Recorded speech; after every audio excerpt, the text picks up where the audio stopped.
Algunas escenas de este programa han sido recreadas. El crimen organizado se extendió por los suburbios de Chicago, dejando a su paso violencia y corrupción.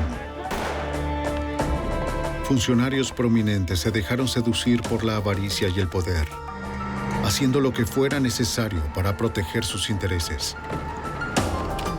Todos estaban en la mira. ¡FBI, orden de cateo! Recaería en el FBI la responsabilidad de eliminar la corrupción y encontrar al asesino de una mujer inocente. La evidencia se acumula, no tienen sospechosos evidentes. El centro de comercio es bombardeado. Ted Kaczynski es arrestado. Fugitivo a un prófugo.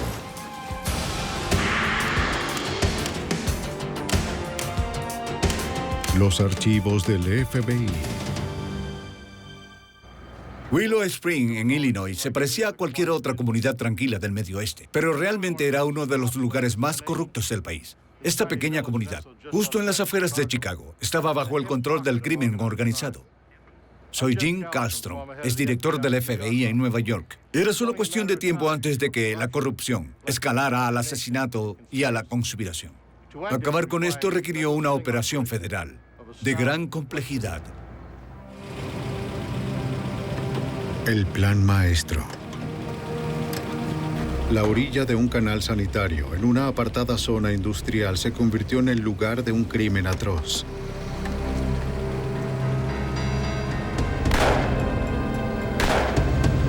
Los asesinos fueron rápidos y meticulosos. Cerca de ahí, 2 oficiales de policía hacían su patrullaje nocturno. Y cuando oyeron los disparos, se alarmaron.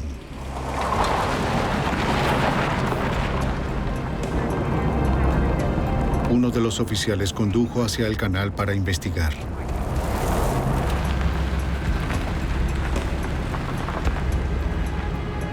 No encontró nada en la zona desolada.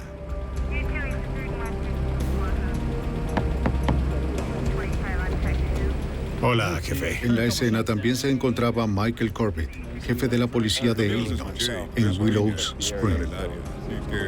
Tampoco vio nada. Muy bien. Lo tengo cubierto. Nos vemos más tarde.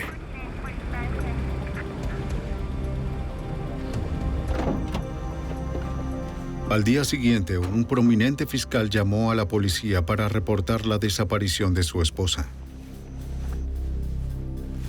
Señor Masters, le haremos preguntas. El teniente Howard Vanek, del departamento del alguacil del condado de Cook, y su compañero respondieron la llamada.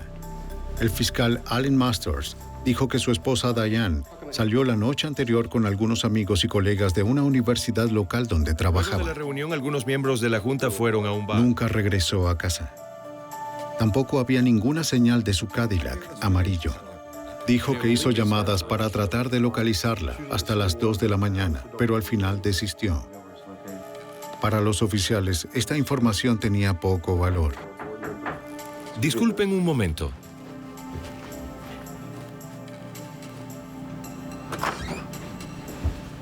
Me están haciendo preguntas sobre... El teniente James Keating, del departamento del alguacil del condado de Cook, se unió a los oficiales. Justo estábamos interrogando al señor Masters sobre su esposa. Le preguntó a Masters si podía revisar la casa.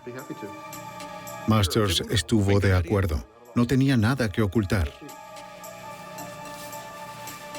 Los oficiales continuaron el interrogatorio. ¿Hay algo más que nos pueda decir? Con cierta reserva, Masters ofreció información adicional.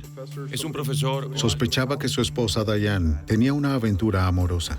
Alguien que trabaja con ella. No sé quién es ni tampoco... Tal vez los 2 amantes habían huido juntos. Solo tengo mis sospechas. Disculpen, pero creo que tenemos que concluir la visita. El teniente Vanek quería investigar más y revisar él mismo la casa. Señor, creo que tenemos que inspeccionar aquí. Los maridos siempre tienen sus sospechas cuando sus mujeres desaparecen.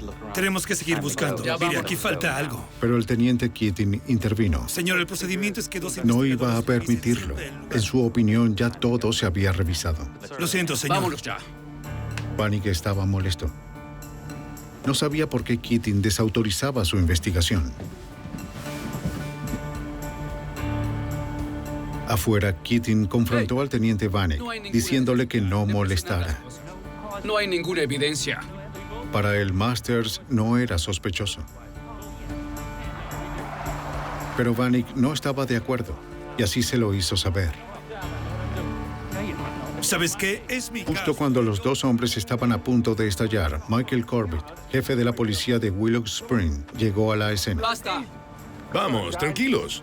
Se supone que están en el mismo bando. Vamos. Keating tendría la última palabra. Estás fuera del caso. Olvídalo. Estás fuera del caso, amigo. ¿Entendiste?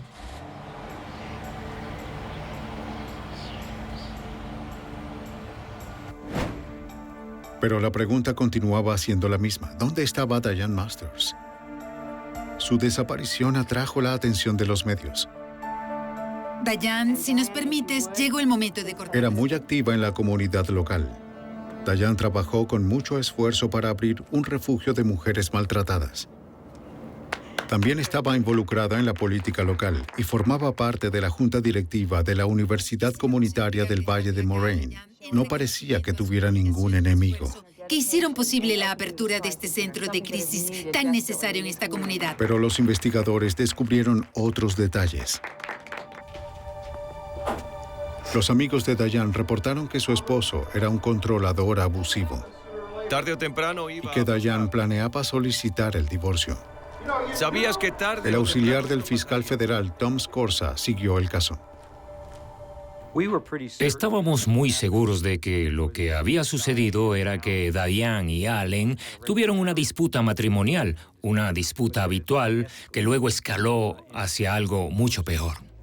Ya puede entrar. La investigación de Scorza pronto reveló que Allen Masters era más que solo un mal marido. Hola, Al. ¿Cómo Se estás? rumoraba que Allen Masters sobornaba a funcionarios locales y oficiales de policía para asegurar resultados Muy bien, favorables muy bien. a sus ¿Cómo te clientes. fue? Nada de qué preocuparse. La corrupción se extendió hasta las más altas esferas de las fuerzas de la ley. Al parecer, con frecuencia, Masters solicitaba la ayuda del jefe Corbett. Si no vuelvo a escuchar acerca de esto, habrá valido cada centavo. Bien. También se rumoraba que tanto Masters como el jefe Corbett estaban involucrados en la protección de algunas de las bandas de apuestas y prostitución de la mafia de Chicago, que operaban en clubes por todo el condado de Cook. Pero los investigadores estaban enfocados solamente en la desaparición de Diane. Sin ninguna evidencia y con pocas pistas, la investigación se estancó.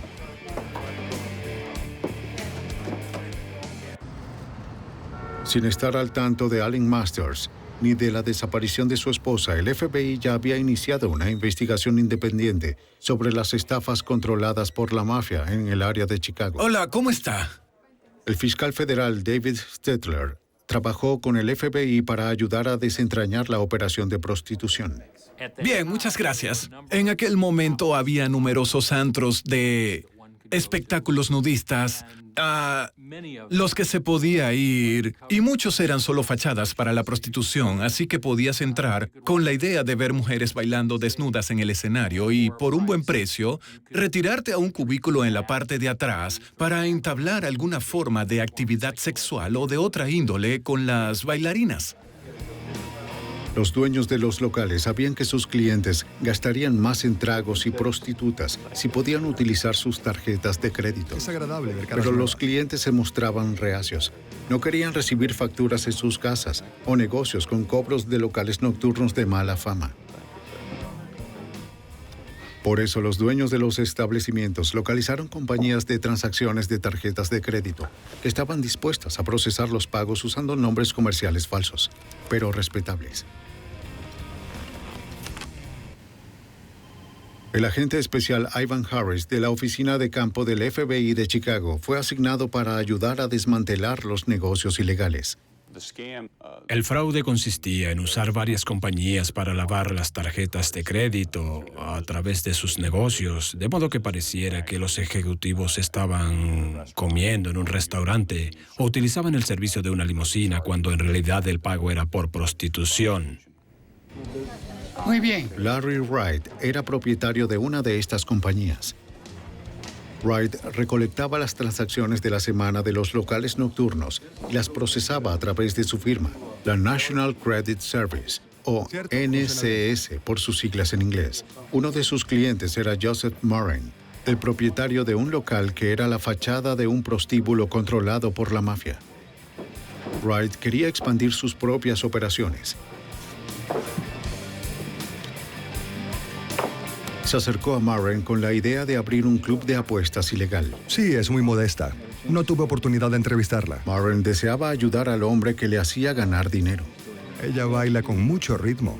Wright pagaría de antemano a la policía local por los servicios de protección para no ser delatado ni arrestado. Bien, ¿te sientes cómodo con esto? Moran era el sujeto que podía arreglar ese tipo de protección y Wright estaba más que dispuesto a pagar. Listo. Seguro, él es... Moran arregló el encuentro en el departamento de policía de Willow Springs. Confío en él por completo. Bien. Se llevaría a cabo con el jefe de la policía, Michael Corbett. Se decía que Corbett había sido elegido por el jefe de la mafia de Chicago para monitorear y proteger sus intereses en Willow Springs y sus predios cercanos. En la calle se escuchaba que nadie podía hacer nada en Willow Springs sin el permiso del jefe de policía, Mike Corbett. El mensaje también era el mismo para casi todos con los que hablaras, que él era tan poderoso que estaba bien relacionado que no se podía hacer nada al respecto. No quiero recibir una visita inesperada. Corbett estuvo de acuerdo en ayudar a Larry Wright a establecer una nueva operación de apuestas. Todavía no. A cambio, Corbett le aseguró que no recibiría molestia alguna ni sería molestado por ninguno de sus oficiales. Larry Wright ya estaba encaminado. Regresó a su compañía, la National Credit Service, que operaba en un local no identificado frente al estacionamiento de un centro de oficinas. Wright trabajaba con otros 2 miembros del personal. Me fue muy bien. Larry. Pero no eran empleados comunes. Justo como quería. La NCS no era solo un servicio de transacciones de tarjetas para actividades ilegales. Era un frente del FBI. Larry Wright era, de hecho, el agente especial encubierto Larry Denbrough. Él y el FBI estaban usando la NCS para llegar al corazón de la corrupción de Willow Springs. Así es. Mientras los investigadores locales se esforzaban en resolver la desaparición de la esposa de un reconocido fiscal, el FBI estableció una operación encubierta en la pequeña ciudad de Willow Springs, en las afueras de Chicago. Su objetivo, el crimen organizado y la policía corrupta que lo protegía de los arrestos. El trabajo encubierto resultaba laborioso y a veces frustrante. El agente especial del FBI, Larry Denbrough, explica las dificultades inherentes al trabajo encubierto. Durante el transcurso de una operación encubierta, tratas de sumergirte en lo que haces e intentas asumir tu papel porque es necesario que lo hagas si quieres lograr tu meta. A veces observas que las personas hacen algo que en otras circunstancias sería motivo de un arresto inmediato. Pero entonces recuerdas que estás actuando tu parte y que tienes que continuar con el rol que desempeñas. Denbrough escuchó relatos sobre cómo la mafia resolvía sus problemas. No entraré al maletero. Tienes que entrar. Olvídalo, no lo haré. Era rápida y violenta, y su firma inconfundible.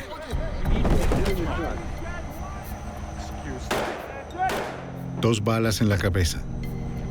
No había lugar para errores.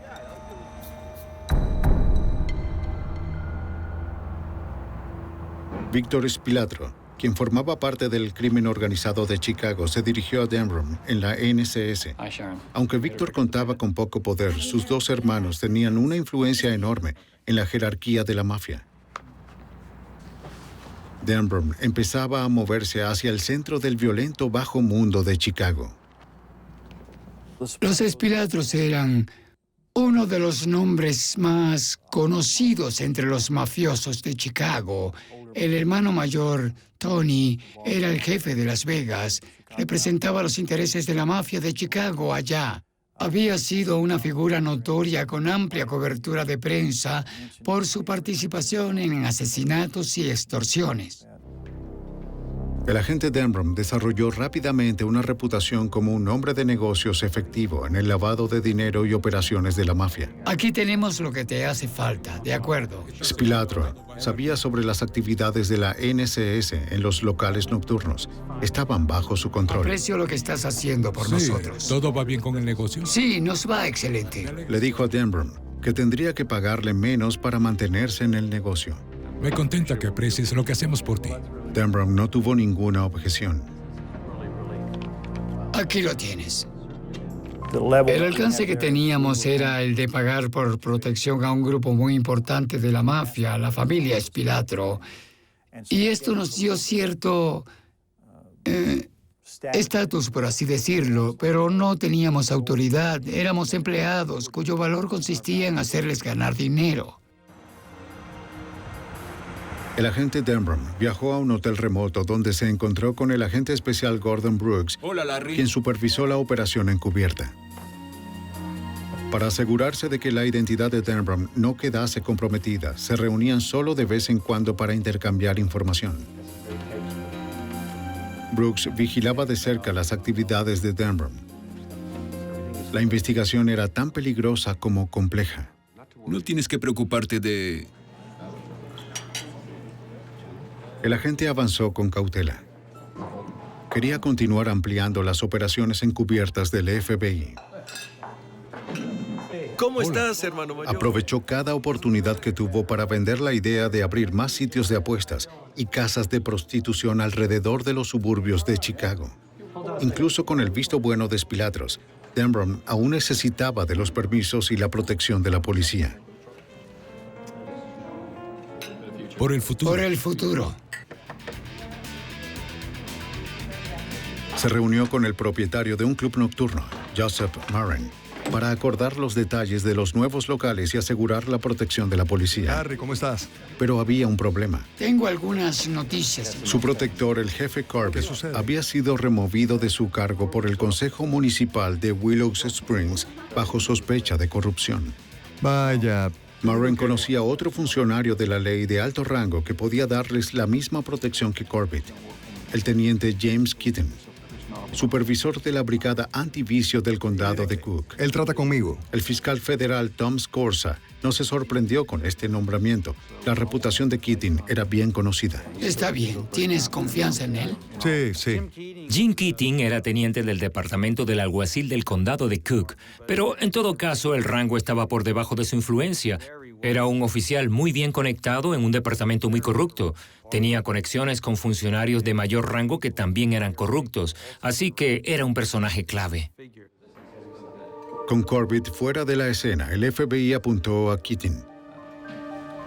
Denbrough se reunió con él en un restaurante en las afueras de Willow Springs. De verdad, así me concentro en mi trabajo. Keating dijo que no tenía ningún problema en ayudar a Denbrough a expandir sus operaciones.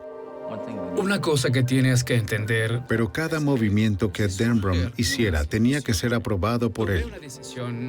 Advirtió a Denbrough que jugara limpio con él y su gente. Me dijo que lo único que no toleraría era que lo traicionaran. Afirmó que si esto sucedía, encontrarían mis piernas en una calle y mi cabeza en otra. De acuerdo a las instrucciones del FBI, Denbrough propuso otra operación. Un local nocturno que sería una fachada para la prostitución. Y le dio al teniente el primero de muchos pagos para garantizar la protección policial. Bien. Antes de irse, Keating mencionó a alguien que podía ayudar. En la zona de Springs. Un abogado llamado Allen Masters. Lo aprecio. Aunque no tenía conexión directa con Allen Masters, Denbrough había escuchado al jefe Corbett mencionar su nombre. Sabía que Allen Masters era un reconocido fiscal del sur de Chicago que tenía una gran reputación por hacer que sucedieran las cosas, en particular en el sistema de justicia local. Y tenía fama de no escatimar el pago de sobornos para lidiar con cualquiera que necesitara. Denbrough continuó sus encuentros con el supervisor del caso, el agente especial Gordon Brooks. Denbrough necesitaba saber todo lo que fuera posible sobre Allen Masters y su relación con Keating y Corbett. Ahora estás con Corbett. Tanto el FBI como los fiscales establecieron de inmediato una jerarquía dentro del círculo corrupto. Está bien, estás labrándote un camino hasta aquí. Así es. Corbett manejaba todo en Willow Spring, pero cada vez que tenía que hacer algo más allá del condado de Cook, tenía que pedirle permiso a Keating. Y Keating, a su vez, tenía que revisar todo con Allen Masters para asegurarse de que las cosas se manejaran a nivel de la corte. A medida que la actividad criminal de Allen Masters se hacía evidente, el FBI empezó a observar con más detenimiento el posible papel que desempeñó en la desaparición de su esposa. Los dos casos únicos comenzaron a entrecruzarse y los objetivos de Denbrough se ampliaban. Las autoridades controlan todavía 3 Era un condados. sospechoso de la desaparición de su esposa. Creíamos que si desarrollábamos una relación con él, podría surgir algo que diera beneficios a toda la investigación. Denbrough descubrió que Allen Masters, al parecer, les pagaba a varios jueces locales a cambio de veredictos favorables. Ahora requerimos la audiencia y el caso Sanderson necesita tomar el curso que queremos. ¿Estamos de acuerdo en esto, juez? Los agentes especulaban que Diane pudo haber presenciado las actividades ilegales de su esposo y lo amenazó con exponerlo. No creo que eso vaya a ser un problema. Por aquí, señor. Entonces, en un intento de obtener información sobre la desaparición de Diane, Denbrough centró sus esfuerzos para infiltrarse en la red de corrupción que rodeaba Willow Springs. Conseguimos a alguien.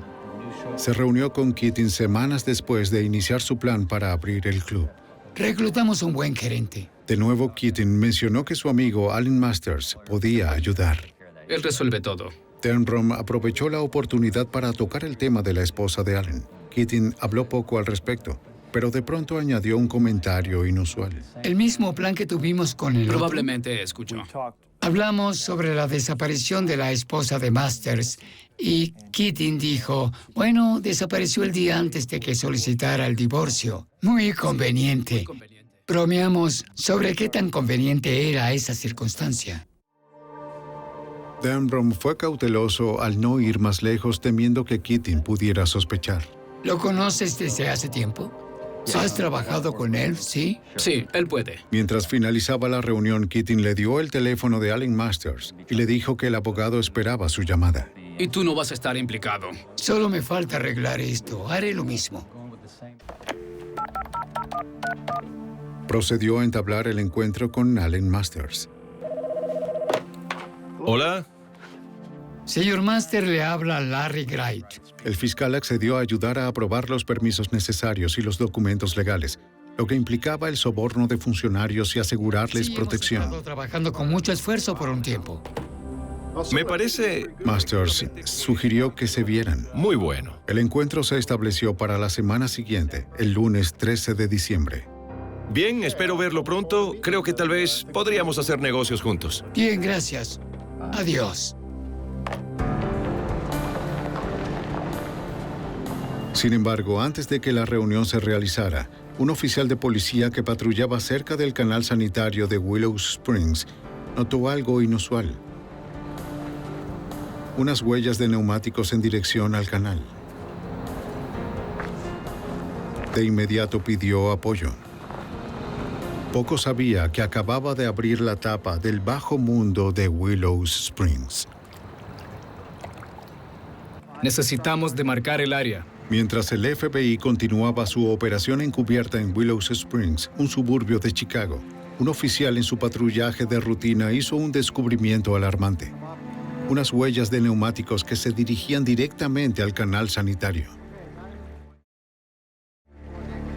Los oficiales de policía, junto a un equipo de buceo, respondieron al llamado. La supervisión de la investigación estaba a cargo de James Ross, un oficial honesto designado por el Consejo Municipal para reemplazar a Michael Corbett.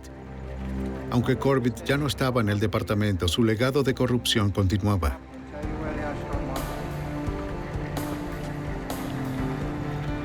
Bajo la superficie, los buzos encontraron un estacionamiento submarino. 82 autos alineados en el fondo del canal contaminado.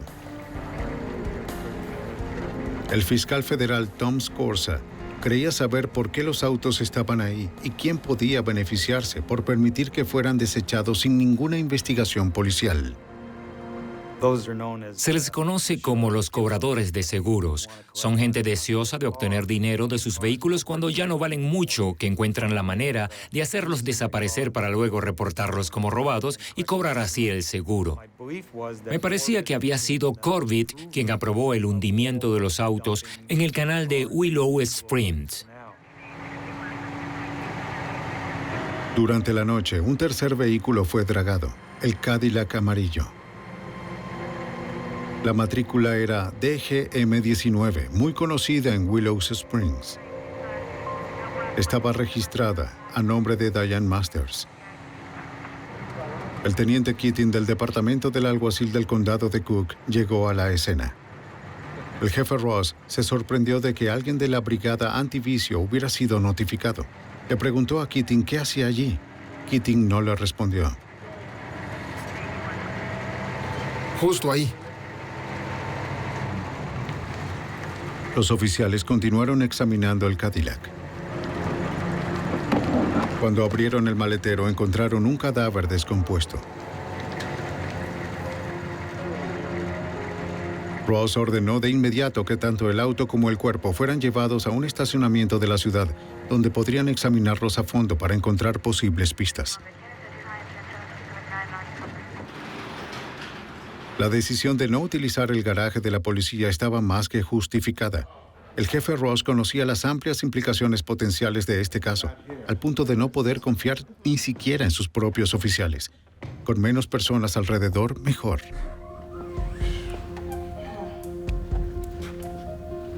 La policía estatal examinó tanto el auto como el cuerpo en la búsqueda de evidencias. Encontraron el casquillo de una bala calibre 22 en el maletero. Las llaves estaban en el encendido. Un tanto escalofriante resultó el hecho de que el reloj de la difunta y el del tablero marcaban la misma hora, la 1:50. Retiraron el cuerpo para realizar una amplia investigación forense. El equipo forense que examinó el cadáver encontró que el cráneo estaba aplastado. También descubrió 2 agujeros de bala en el pómulo izquierdo. Los fragmentos de bala dentro del cráneo fueron removidos y enviados al laboratorio del FBI para un análisis balístico.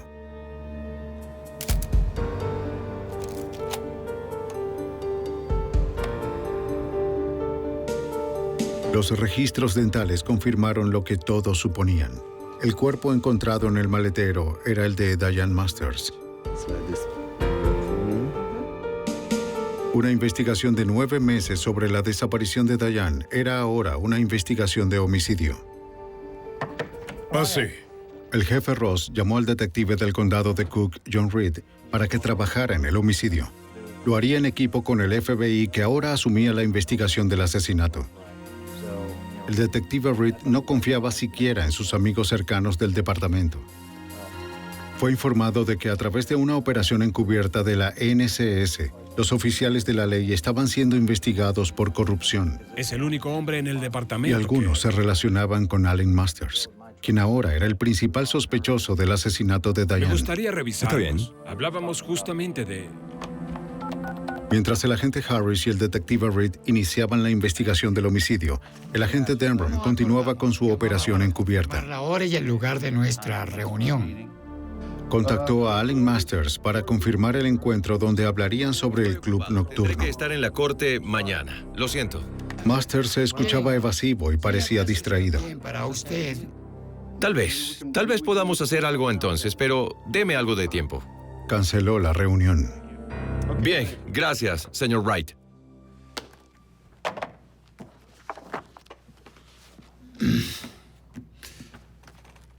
Denbrough de inmediato llamó a Keating. Mientras el FBI grababa la conversación, él esperaba que Keating explicara la razón por la cual Masters mostró un comportamiento tan evasivo. Me preguntaba si tenías alguna información al respecto. Como te dije, siempre está muy ocupado. ¿Qué tal si me vuelves a llamar en 3 o 4 semanas? Pero Keating estaba críptico. Le dio instrucciones a Denbrough de no molestar más a Masters. Tenían demasiados problemas con los que lidiar. Bien, hasta luego. Hasta luego. El nuevo local tendría que esperar.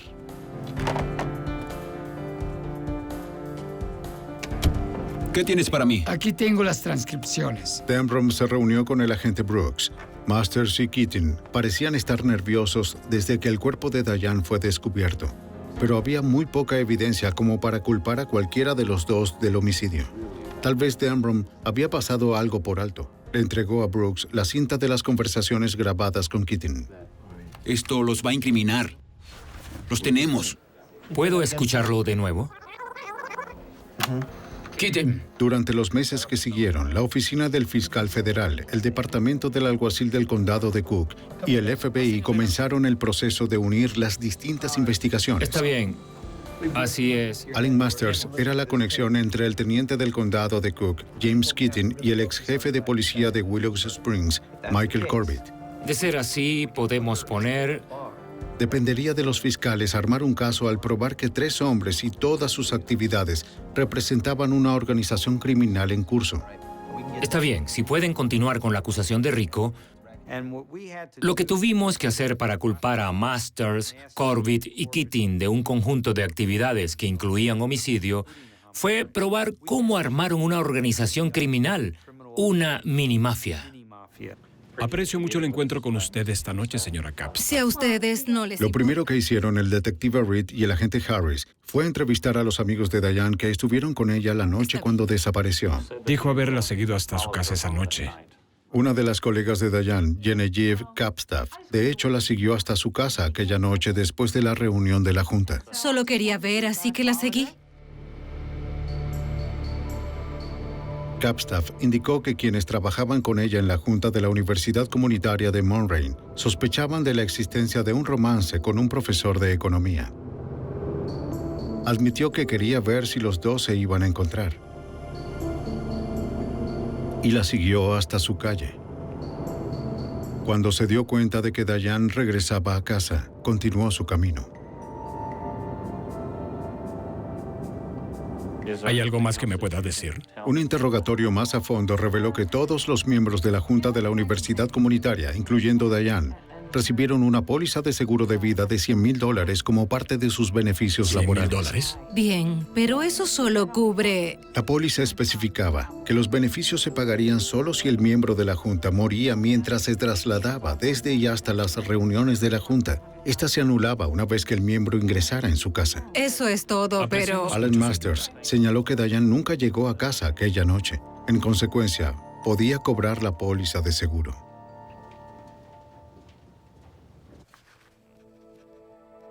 Unos meses antes de que el cuerpo de Diane fuera encontrado en el maletero de su vehículo, Masters llenó el reclamo de la empresa de seguros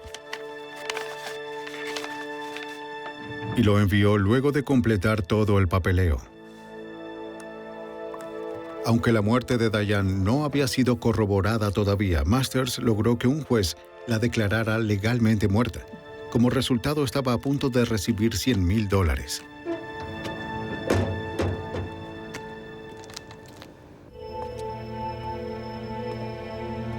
Allen Masters se volvía rápidamente el principal sospechoso del FBI en el homicidio de su esposa Diane. Poco después de que su cuerpo fuera encontrado, los investigadores se enteraron de que había presentado un reclamo ante la compañía de seguros de su esposa. En unos pocos meses, 2 cheques fueron enviados por un monto de $50,000 cada uno. Si los agentes federales y los fiscales podían probar que Masters era el responsable de la muerte de su esposa y que además recibió beneficios por esto, sería un elemento adicional que demostraría que tanto él como sus cómplices estaban involucrados en una operación criminal en curso. El homicidio en un caso federal de asociación criminal conlleva mucho más tiempo de cárcel que un cargo estatal. Mientras la investigación comenzaba a tener un enfoque más preciso, los agentes del FBI que trabajaban en la operación encubierta recibieron malas noticias. Escuchen, hay que avanzar más rápido en esto. El Washington Post recibió noticias sobre la operación. Miren, tenemos un problema. Casi llegamos a un punto donde realmente podemos tener cierto impacto. El Post le dio 3 semanas al FBI para que cerrara la operación encubierta antes de publicar la historia. Los agentes no tenían otra opción que llevarla a su fin lo más pronto posible. Me gustaría que me hicieras un favor. Para el fiscal federal David Stetler, el momento no podía ser mejor. El proyecto siguió su curso y la mayor parte de la información que cualquiera hubiera podido obtener se recopiló, pero para garantizar la continuidad de la operación se necesitaba cierta evidencia adicional. También podía ocurrir que la evidencia reunida hasta el momento se volviera obsoleta.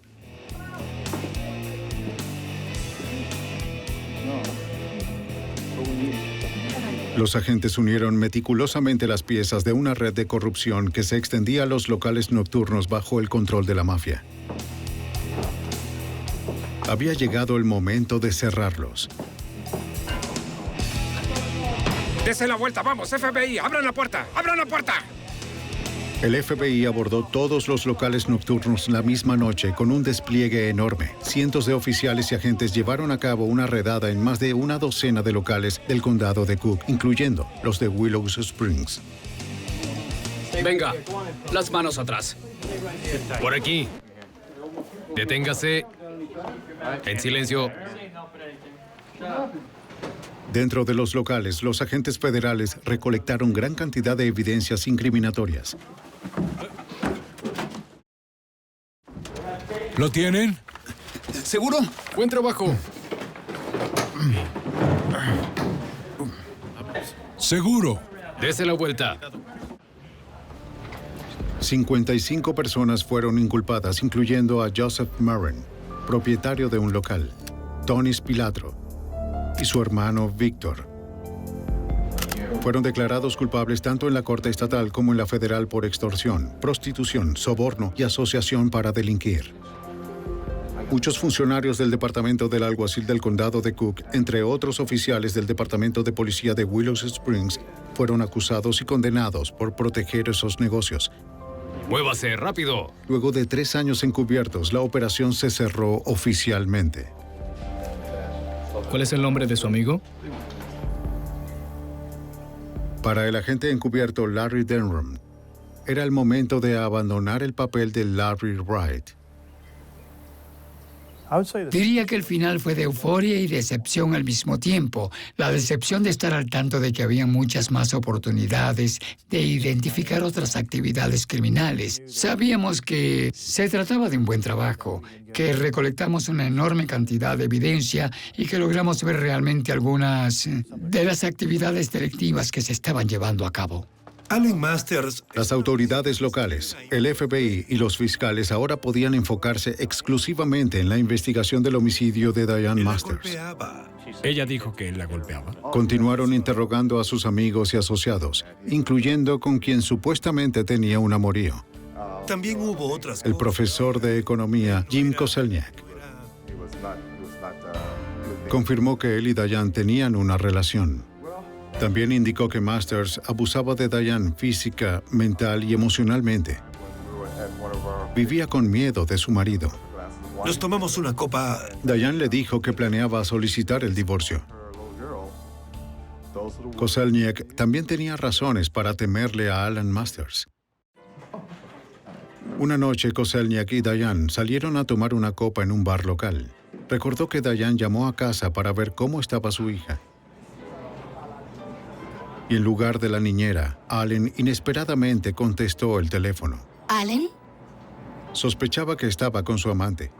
No sabía que... Y enseguida la amenazó. Llamaba para saber de Andra. Juró que la destruiría.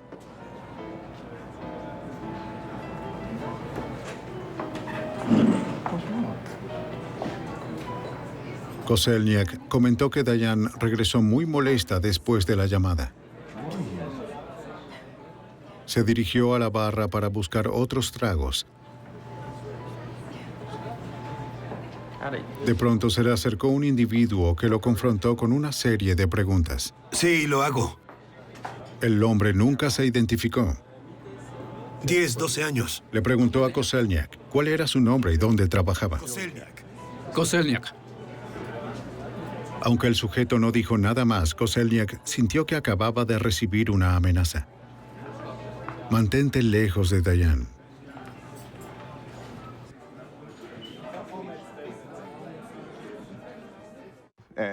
Koselniak más tarde reconoció al sujeto como el teniente James Keating. Dijo que la noche de la desaparición de Dayan, ella lo llamó y le advirtió que no la buscara. Así que fue un movimiento inusual de su Solían parte. salir después de las reuniones de la Junta. Pero últimamente habían tenido problemas por el comportamiento de Allen. Bien, entonces fuimos a otro restaurante. Koselniak siguió su consejo y canceló los planes. Mas nunca volvió a ver a Dayan.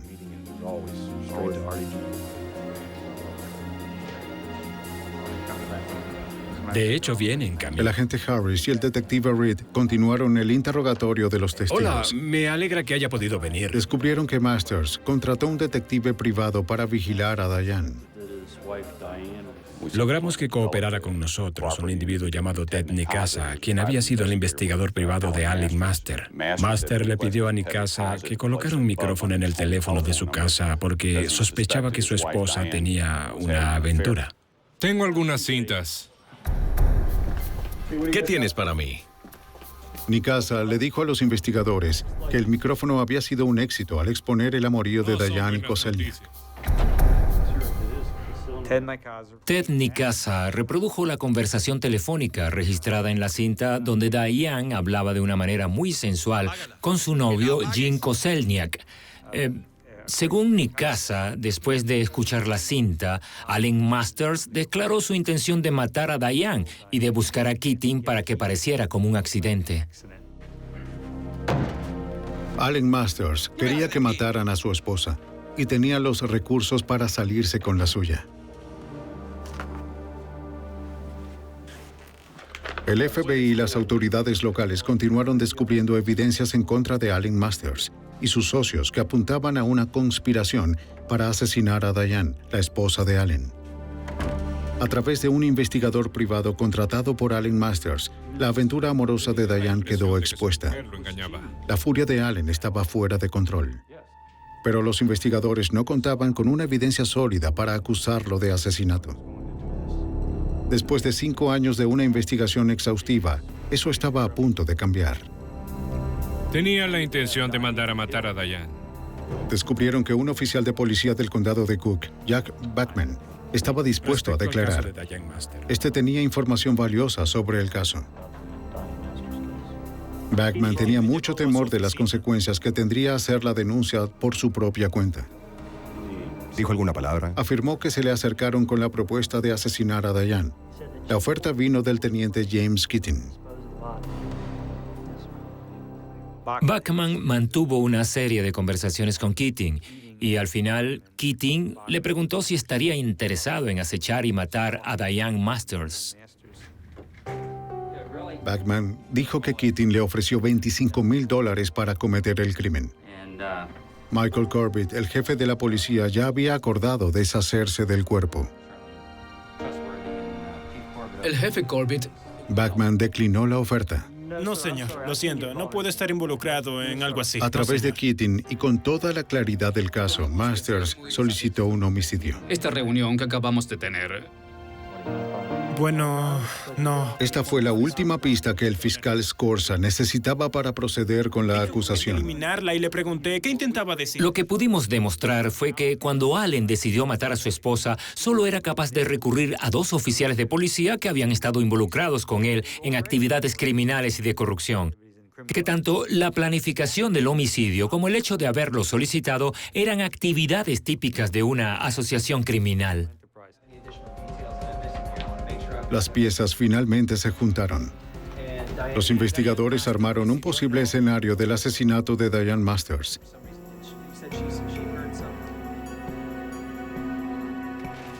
Allen Masters consiguió al asesino que eliminaría a Dayan y a su novio cuando se encontraran de nuevo para beber unas copas luego de la reunión de la Junta. No obstante, Diane y Koselniak no se vieron aquella noche.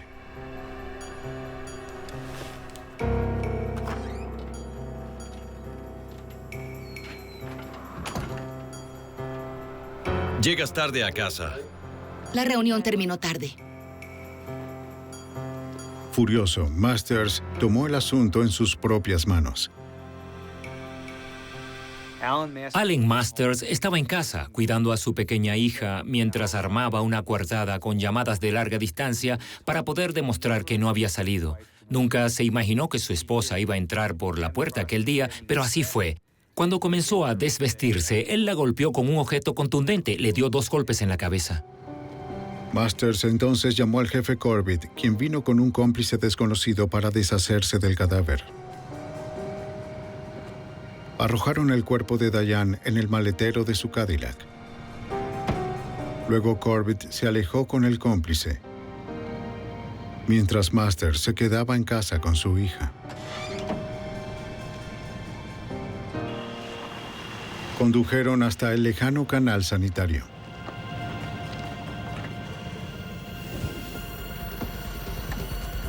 Cambiaron la hora del reloj de Diane para despistar a los investigadores en caso de que el cuerpo fuera encontrado. Luego le dispararon 2 veces en la cabeza.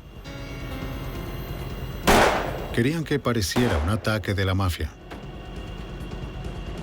También cambiaron la hora del tablero del auto para la 1:50. Allen Masters aseguró que a esa hora se encontraba al teléfono para poder corroborar su coartada. Corbett y su cómplice arrojaron el Cadillac en el canal.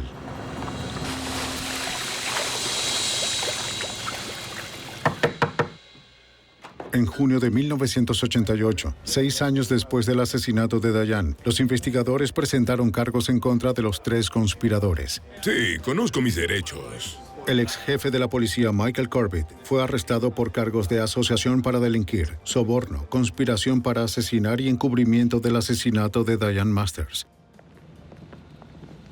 El agente especial Ivan Harris intentó que confesara. Mike Corbett posteriormente confesó que de hecho había sido la persona que dejó el Cadillac de Diane en el canal. Rechazó tener conocimiento alguno de que se encontrara en el maletero en ese momento. FBI, hágase a un lado. ¡No se muevan! El siguiente en ser arrestado fue el teniente del condado de Cook, James Keaton, bajo los mismos cargos federales. Tiene derecho a permanecer callado.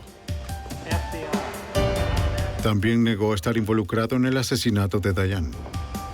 Y por último, Allen Masters, además de ser acusado por asociación para delinquir y soborno, se le incluyeron los de planificar, ayudar e instigar el homicidio de su esposa.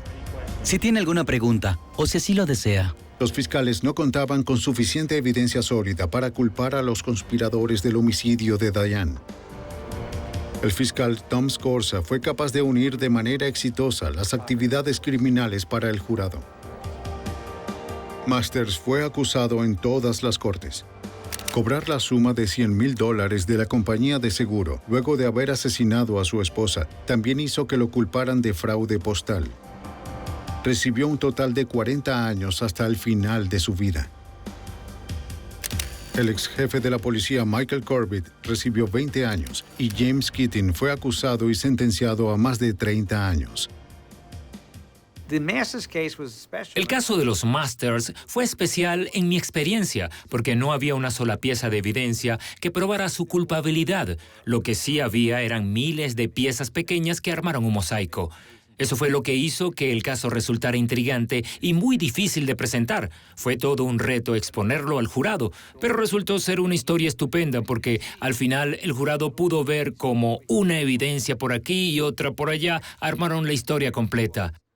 La conspiración entre 3 compañeros envueltos en una gran cantidad de actividades criminales hasta llegar a la más extrema, el asesinato de Diane Masters. Hay que poner esto aquí.